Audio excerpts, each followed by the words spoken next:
This is Abe Friedtanzer from Awards Buzz, and I'm very excited to be speaking with Brett Goldstein about shrinking. How are you, Brett? I'm good. How are you? Good. I want to just say before we get started, we met briefly at an award show once, and I think I mentioned that right after Ted Lasso started, I was speaking to Theo Park, the casting director, and I said, this show has a lot of great people that Americans may not be familiar with, but of course, Juno Temple and Brett Goldstein are well known in America. She said, "Is Brett Goldstein well known in America?" I said, "Yeah, from Adult Life Skills and Wild Honey Pie." And I realized that maybe that was, not such That's so common funny. knowledge for Yeah, other people. you know your stuff. That's really impressive. I don't think anyone in England knows them either. So thanks. Well, there's plenty to talk about, but I do want to talk about shrinking. I'm curious when you knew that you wanted to be an on-screen part of this show after being behind the scenes for so long. Uh, well, truthfully, I never really did. It wasn't something I was because I was never part of season one, and it was never the plan either. We just had this idea, and it was we wrote it, and there was no part in it for me. Like it just nor should there have been. You know what I mean? It wasn't like I was writing for myself to be in it. And then after season one, Bill was always like, "You should do a part in this. You should do even just a small funny part or something." So there was kind of we had like a running joke in the writers' room every time a side character came up. It would be like Brett could play that part. It was always like, and I would do a funny voice, and we'd laugh, and then we'd move on, and then when this part came up for Lewis for the drunk driver, it wasn't meant for me, and we'd written it, and then Jason Segel was the one who said called me and Bill Lawrence into his trailer, and he said Brett should be doing this part, and we both weren't sure, but he was very convinced by it, and he said give it 24 hours, and then the next morning Bill said I don't really see it, but if you think you can do it, I believe in you, and let's go for it. And so I was like, all right. And then he went, also no pressure. The entire season hinges on this character, and if it doesn't work, you'll destroy Shrinking. Bye. And I was like, okay.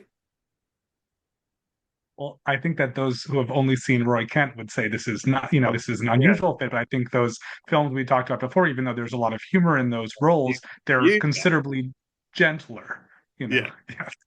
Me and the other two people who saw those, yes, yeah, absolutely. yeah. You've But seen something else, yeah. what was important to you about, how you would portray Lewis and how, again, how he would shape, as they said, the season?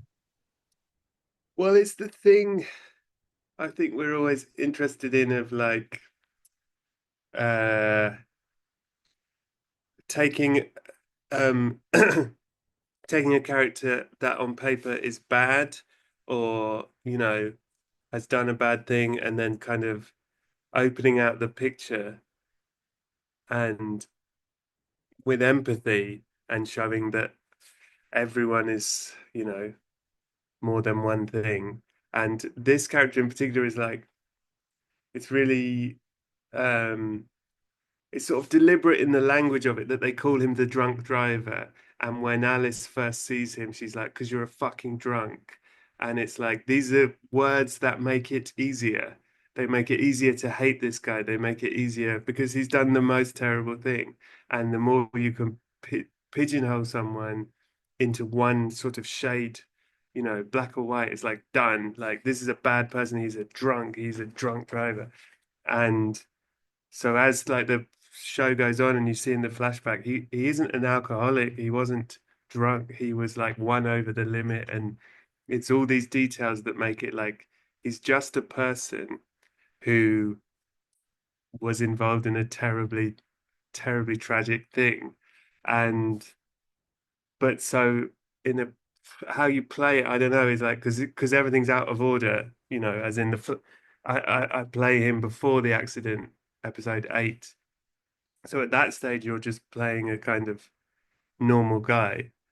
But the way it is from the beginning is like, I keep saying this, but I just saw him as like an open wound. It's like he's so traumatized and in such shock still. It's essentially PTSD. He's just existing at the beginning. There's nothing, he's barely hanging on. And he's so consumed by guilt and shame and horror that it's like I, I I see it like he's only there's just a tiny part inside of him that keeps going because he needs either absolution, which I don't think he thinks he can get or deserves, but he at least needs to be able to have said to the people, "I'm sorry," like to acknowledge that it happened. And because what's strange in these things, when you look at all of these things from every angle, it's like these people are forever connected by this terrible thing, but they have no contact in real, in a court case, in a thing, there's no contact, they don't talk. So there's this kind of separation of he desperately somewhere subconsciously wants to connect with these people because actually they share this loss. It's a very long answer. I hope that helps. No, long answers are great. I also think that the other unexpected casting I saw in that, in episode eight especially, is Meredith Hagner, who is a great Yeah, actress who I think of being so over the top in the best way.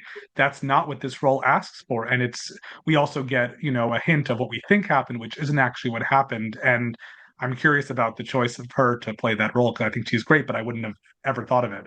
yeah. Well, that was Bill. That was Bill Lawrence. He was because he was just he'd worked with her obviously in Bad Monkey, and he was like, she's amazing. She can do anything. Um, yeah, it was his idea, and I had not met her. I didn't know her, and we had no rehearsal and no prep. Like she came in, she just had a baby. She came in. I met her in the sort of makeup truck.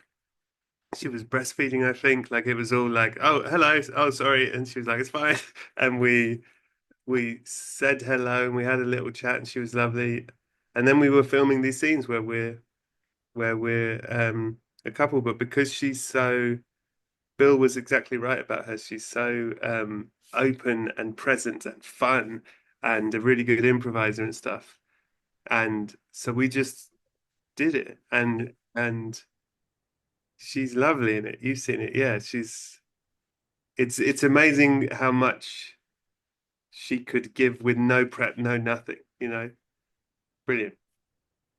I think audiences, I actually haven't finished the season myself. I'm saving a couple episodes, but I think audiences probably want more resolution Mm. and more than we might get. Did you have a certain line you wanted to draw with the rest of the writers in terms of how much satisfaction there could be for this terrible event's resolution? Well, I think it's all like I can't spoil anything, but it's a deliberately difficult it's a really difficult kind of challenge in the story for everyone, for the writers, for the cast, but also for the audience. I think it's like we're presenting you with here is the man responsible for the tragedy. Do you want him to be forgiven? Do you want him to have uh, a nice life? You know what I mean? Do you? And I think it's totally fair if I always think what's interesting, I hope, about the kind of journey of the show is if Jimmy says, I don't forgive this guy, I never will, I don't think we judge Jimmy for that. I think we go, yeah, I understand. That's absolutely fair. So that kind of complexity to it, I think, is hopefully interesting and meaty and leaves it to an audience as well. Because I wouldn't, if an audience member was like, fuck, no, I'd be like, yeah, fair enough. Well, I think that Serious Jimmy is probably the scariest character on this show, even more like scarier, I think, than like serious or just regular grumpy Paul. I think because Jimmy is so goofy all the time, when he really gets serious and in that zone, it's upsetting to watch, I think. Yeah, that he's so good that you've seen it now. The flashback scenes with him and Alice, killer, unbelievable. He's just such a good actor. Yeah, you're right. You have Serious Jimmy is scary Jimmy. you have a favorite character to write for? No, that's not a fair question. They're no, I really don't. I really don't because you can put any of them in any situation and they're fun to write. Do you like being part of the on-screen team here? Do you feel like, like with Soulmates, another Brett Goldstein archives, Such a entry? do you like just sort of being behind the scenes and having it, be separate that way? Uh, no, I love being part of it all.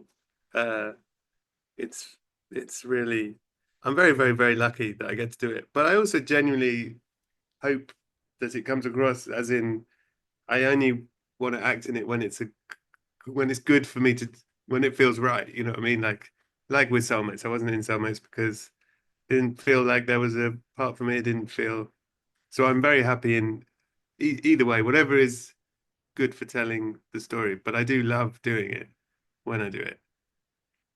Well, I know that this show is very well reviewed, but I don't think it caught on quite in the same way as Ted Lasso, and I'm hoping that it does as it goes on. But I know that, like with that show, 3 seasons was the original intent. I know there are Yeah. some rumors of more Ted Lasso. I'm not going to press too much about that unless you want to give top secret here. But But is there more of Shrinking, or is season 3 is the plan that that's going to be it? there could be. There could be. I think we'll have to see. But we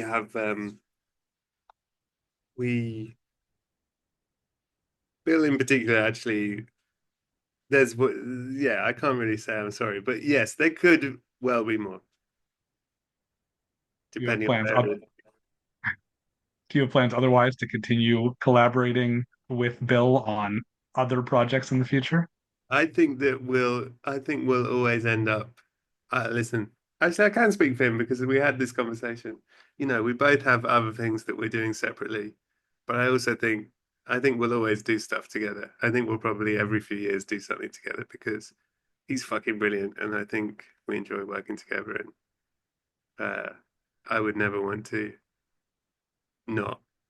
You know what I mean?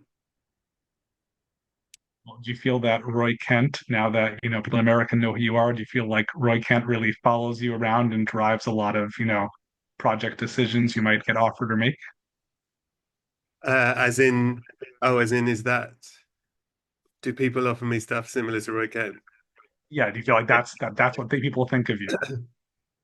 I do get some very unimaginative offers, like you're an angry hockey coach, and I go like, okay, wow, well done.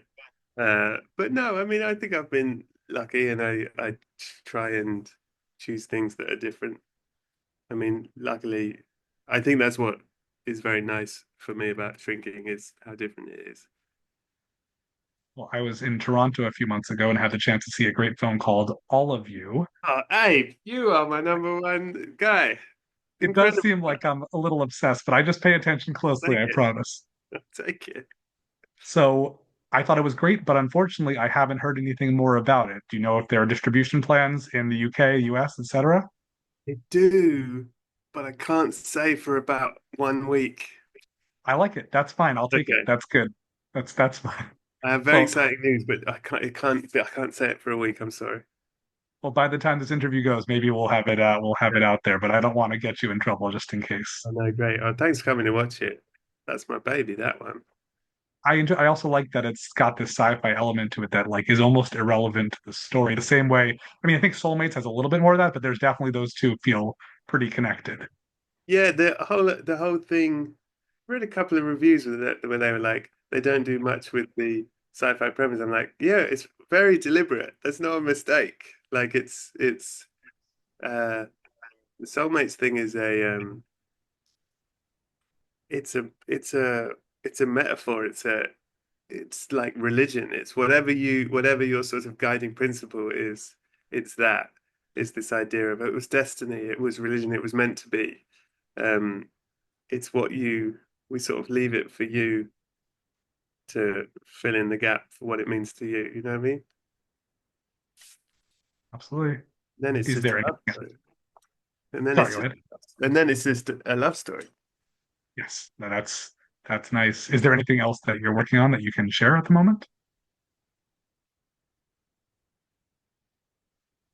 Listen, hey, you're great, and you will know all of this at some point. Unfortunately, the side of the business that I think is silly is there is a lot of stuff, but I'm not allowed to tell you, and I'm sorry. It's not me being a dick. I don't really understand why I'm not allowed to tell you yet, but I'm not. So I'm sorry. That's fine. Well, here's a question you should be able to answer. This is Okay. awards buzz, so I'm always curious the people I'm talking to. What are you watching? Is there a film, a show, a performance that's really sticking with you as particularly terrific recently? Yeah, well, I keep shouting out My Old Ass, Megan Park film, My Old Ass. Such a fucking good film, so funny and so moving and so specific, and is the thing that I love where it's so clearly specific to her, the place, the dialogue, everything about it feels so kind of unique that it also feels universal. Like I am not from there, I'm not a teenage girl, and I completely related to it. I was like, yes, I am that. It's such a good film, and I would highly recommend that. And then I would like to give a shout out to um, the two women of Wicked, which I watched and was like, I no one had told me, and I'm sure that's just because I don't know enough about it, that Ariana Grande is one of the great comic performers of our generation. So funny, and that Cynthia Erivo, who I didn't do know and did know this, is touched by God. Like when she sings, it is like God is coming from within her. It is truly magnificent. So is that enough? I'll Oh, give those them. are great choices. Okay. Those are those are great. I would also say to show you that I'm not just obsessed with you, whenever people tell me about My Old Ass, I say, have you seen Megan Park's first film, The Fallout, which is so different, but also has Jenna Ortega, one of her first big roles. And so I hope that people look at that and then go check that That's a out good also. shout. I will do that. That's a great shout. Hey, thanks. Well, I really appreciate this, Brett. This was a lot of fun, and I'm glad there's so much we can't talk about yet because it Yeah, means we'll have to come back to it in the yeah. future. There's more stuff for you, Abe. I'm so grateful that you've seen it. It really means a lot. That's very cool. Of course. Well, thank you so much, Brett. I look forward to next time. Right, thanks, man. See you later.